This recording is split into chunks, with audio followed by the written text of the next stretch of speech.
জুড়তেই শেষ। এত উঁচু ব্রিজ, কত নিচু চলে গেছে। হ্যাঁ,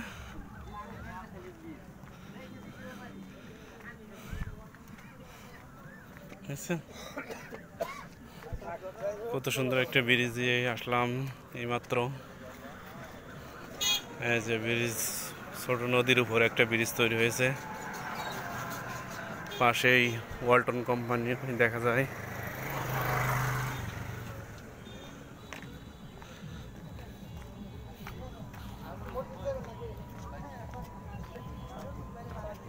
নদীতে পানি নেই মেজান, খালি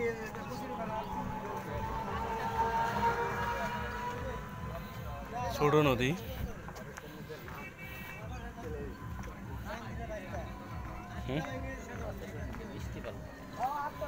না, প্রতি বছরই ঈদে বৃষ্টি পড়ে, এবারও সেই জন্য বৃষ্টি পড়তেছে। ধন্যবাদ, সবাই ভালো থাকবেন।